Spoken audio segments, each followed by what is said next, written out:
নমস্কার বন্ধুরা, পাট শাকের মধ্যে একটা ডিম দিয়ে বানিয়ে ফেলুন অমৃত স্বাদের এই রেসিপি। যারা শাক খেতে পছন্দ করে না তাদের যদি পাট শাক একবার এইভাবে রান্না করে দেন, সত্যি বলছি তারা বারবার পাট শাকের এই রান্নাটাই খেতে চাইবে। দুর্দান্ত লাগে পাট শাকের এই রেসিপি, গরম ভাতের সাথে একেবারে জমে যাবে। একদম নতুনত্ব আর ভীষণ টেস্টি একটা রেসিপি, আশা করছি রেসিপিটা আপনাদের খুব পছন্দ হবে। তাহলে বন্ধুরা চলুন আর বেশি দেরি না করে রেসিপিটা শুরু করা যাক। সবার প্রথমে এখানে আমি প্রয়োজন মতো পাট শাক বা পাট পাতা নিয়ে নিয়েছি। পাট শাকগুলোকে বেছে নিচ্ছি।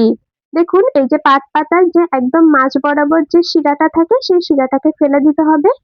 দেখুন আমি এইরকম ভাবে বেছে নিচ্ছি, আশা করছি আপনারা বুঝতেই পারছেন। পাতাগুলোকে এরকম ভাবে মাঝের যে শিরাটা রয়েছে সেটাকে বাদ দিয়ে সুন্দর করে বেছে নিতে হবে। এই মাঝ বরাবর যে শিরাটা থাকে সেটা একটু সেদ্ধ হতে সময় লাগে আর ভালো মতো সেদ্ধ হয় না, সেজন্য কিন্তু পাতার মাঝখানের যে শিরার অংশটা রয়েছে সেটাকে ফেলে দিতে হবে। এইরকম ভাবে আমি সমস্ত পাট শাকগুলো বেছে নিই, তারপর আবারও বন্ধুরা আপনাদেরকে দেখাচ্ছি। তো এইরকম ভাবেই আমি সমস্ত পাট শাকগুলোকে সুন্দর করে বেছে ধুয়ে নিয়ে তারপর আপনাদেরকে দেখাচ্ছি।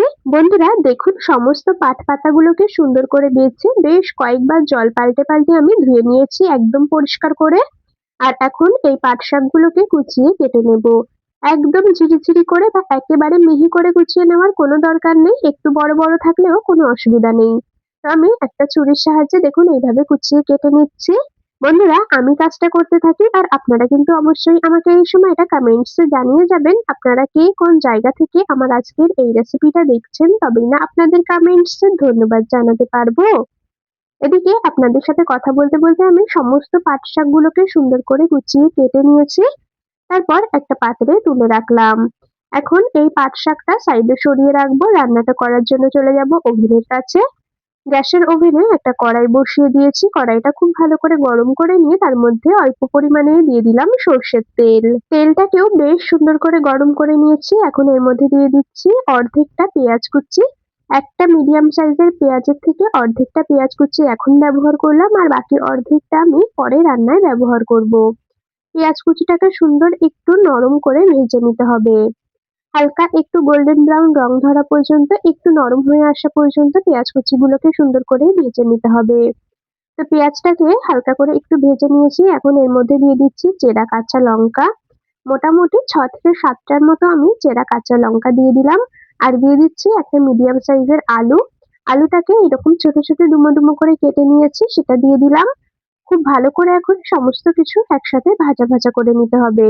আর এখন এর মধ্যে আমি দিয়ে দেব পরিমাণ মতো লবণ আর পরিমাণ মতো হলুদ গুঁড়ো। প্রথমে লবণের পরিমাণটা একটু কমই দিলাম, পরে যদি লাগে তাহলে আবার ব্যবহার করে নেব লবণটা। তো যাই হোক নুন হলুদ দিয়ে আবারও খুব ভালো করে নেড়েচেড়ে মিশিয়ে নিচ্ছি আর এইরকম ভাবে আবারও সুন্দর করে একটু ভাজা ভাজা করে নেব সমস্ত কিছু একসাথে। তো খুব ভালো করে একটু নেড়েচেড়ে মিশিয়ে নিয়েছি, এখন এর মধ্যে দিয়ে দিচ্ছি জল। পরিমাণ মতো জল দিয়ে দিলাম। রেসিপিটা কিন্তু খুব বেশি গা মাখা তৈরি হবে না, আবার অতিরিক্ত ঝোলও থাকবে না, মিডিয়াম ঝোল রাখবো সেই হিসাবেই আমি জল দিলাম। আর যেহেতু আলুগুলোও পুরোপুরি এখনো সেদ্ধ হবে, ঢাকা দিয়ে বেশ কিছুক্ষণ রান্না করে নেব। মোটামুটি আলুগুলো যেন 70 থেকে 80% এর মতো সেদ্ধ হয়ে যায়। তো মোটামুটি আমি 5-6 মিনিট বা 7 মিনিটের মতো রান্না করে নিয়েছি। দেখতেই পাচ্ছেন আলুগুলো কিন্তু সুন্দর সেদ্ধ হয়ে গেছে। আলুগুলো এখন পুরোপুরিই সেদ্ধ হয়ে গেছে। তো যাই হোক এখন এর মধ্যে আমি ধুয়ে কেটে রাখা শাকগুলোকে দিয়ে দিলাম। শাকগুলোকে দিয়ে খুব ভালো করে আবারও একটু নেড়েচেড়ে নিচ্ছি। আর শাক দেওয়ার সাথে সাথেই দেখুন কত সুন্দরভাবে নরম হয়ে গেছে। যেহেতু পাট শাকগুলো সেদ্ধ হতে একদমই বেশি সময় লাগে না, সেজন্য কিন্তু পাট শাকটা সবার শেষে দিতে হবে। শাকটা এরকম ভাবে ওই মিনিট খানেকের মতো একটু ফুটিয়ে নিয়েছি, শাক দিয়ে ব্যাস এখন এটাকে একটা পাত্রে নামিয়ে নিচ্ছি। শাক দিয়ে বেশি সময় ধরে রান্না করা যাবে না, শাক অতিরিক্ত বেশি সেদ্ধ হয়ে গেলে কিন্তু খেতে একদম ভালো লাগে না। তো যাই হোক শাকটাকে আমি মিনিট খানেকের মতো একটু ফুটিয়ে নিয়ে নামিয়ে নিয়েছি। তবে বন্ধুরা রান্নাটা কিন্তু এখনো পুরোপুরি কমপ্লিট হয়নি, পুরো রেসিপিটা আপনারা দেখতে থাকুন, আশা করছি ভীষণ ভালো লাগবে আপনাদের। তো যাই হোক এখানে একটা ছোট বাটির মধ্যে একটা ডিম ভেঙে নিয়ে নিলাম। আপনারা নিজেদের প্রয়োজন অনুযায়ী ডিমের পরিমাণটা কম বেশি করে নিয়ে নেবেন। তবে আমি যেটুকুনি শাক রান্না করছি তাতে একটা ডিমই যথেষ্ট। তো যাই হোক ডিমের বাটিটা সাইডে সরিয়ে রেখে আবারও ওভেনের কাছে চলে এসেছি, কড়াইটা একটু ধুয়ে নিয়ে গ্যাসের ওভেনে বসিয়ে দিয়েছি। কড়াইটায় ভালো মতো করে গরম করে নিয়ে আবারও অল্প পরিমাণে সর্ষের তেল দিয়েছি। তেলটা গরম করে নিয়ে সামান্য একটু লবণ দিয়ে তার মধ্যে আমি ডিমটাকে দিয়ে দিলাম। ডিমের ভুজিয়া বানিয়ে নেব, সুন্দর করে একদম ঝুরি, ঝুরি করে ভেজে নেব। বন্ধুরা, পাট শাক ভাজা, পাট শাকের বড়া, পাট শাকের ঘন্ট এইসব তো আমরা অনেকেই খেয়েছি। তবে একবার যদি ডিম দিয়ে পাট শাক এইভাবে বানিয়ে খান, সত্যি বলছি এই রেসিপি বারবার বানাবেন। তো যাই হোক, আপনাদের সাথে কথা বলতে, বলতে আমি ডিমের ভুজিয়াটাকে সুন্দর করে একটু লবণ দিয়ে ভেজে নিয়ে তুলে নিলাম একটা পাত্রে। এই কড়াইয়ের মধ্যে আরো অল্প পরিমাণে দিয়ে দিলাম সর্ষের তেল। তেলটা গরম করে নিয়েছি, তার মধ্যে সামান্য পরিমাণে কালো জিরে ফোড়নে দিয়ে দিলাম। আর দিয়ে দিচ্ছি ৩ কোয়া রসুন। রসুনটা একটু থেতো করে দিতে হবে, সেজন্য আমি সাঁড়াশি দিয়ে এরকম ভাবে একটু প্রেস করে থেতো করে নিচ্ছি। এইরকম ভাবে রসুনটাকে একটু থেতো করে দিয়ে দেবেন। খুব বেশি পরিমাণে রসুন দেওয়ার দরকার নেই।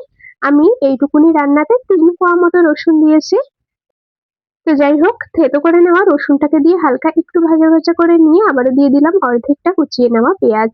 একটা পেঁয়াজকে পুরোপুরি কুচিয়ে কেটে নিয়েছিলাম, তার থেকে অর্ধেকটা পেঁয়াজ আমি আগেই ব্যবহার করেছি আর অর্ধেকটা এখন ব্যবহার করলাম। পেঁয়াজ রসুন সমস্ত কিছু ফোড়নের সাথে বেশ ভালো করে একটু ভাজা ভাজা করে নিতে হবে। আর এই সময় এর মধ্যে আমি ডিমের ভুজিয়াটাকেও দিয়ে দিলাম। ডিমের ভুজিয়া, পেঁয়াজ রসুন সমস্ত কিছু বেশ ভালো করে একটু এখন ভেজে নেব। বন্ধুরা, আপনারা কারা কারা আগে এই রেসিপি বানিয়ে খেয়েছেন অবশ্যই একবার কমেন্টস করে জানিয়ে যাবেন। যদি কখনো না খেয়ে থাকেন একবার বানিয়ে খেয়ে দেখবেন, আশা করছি আপনাদের ভীষণ পছন্দ হবে। তো যাই হোক, এখন এই ফোড়নের মধ্যে আমি নামিয়ে রাখা শাকের তরকারিটাকে ঢেলে দিলাম, মানে তরকারিটা ফোড়ন দিয়ে দিলাম। তো যাই হোক, ফোড়ন দিয়ে খুব ভালো করে একটু নেড়েচেড়ে নিয়েছি। গ্যাসের ফ্লেমটাকে মিডিয়ামেই রেখেছি, ঢাকা দিয়ে ওই মোটামুটি ২ মিনিটের মতো রান্না করে নেব। খুব বেশি সময় কিন্তু আর রান্না করব না। এই সময় একটা মশলা বানিয়ে নিই। গ্যাসের আরেক পাশের ওভেনে দেখুন একটা তারকা প্যান বসিয়েছি, তার মধ্যে 1/2 চা চামচ দিয়ে দিচ্ছি কালো জিরে। গোটা কালো জিরে আমি তারকা প্যানের মধ্যে দিয়েছি। এখন এটাকে সুন্দর করে ড্রাই রোস্ট করে নিতে হবে। সুন্দর করে একটু ভাজা ভাজা করে নেব, এই কালো জিরে থেকে সুন্দর একটা ভাজা গন্ধ বেরোনো পর্যন্ত।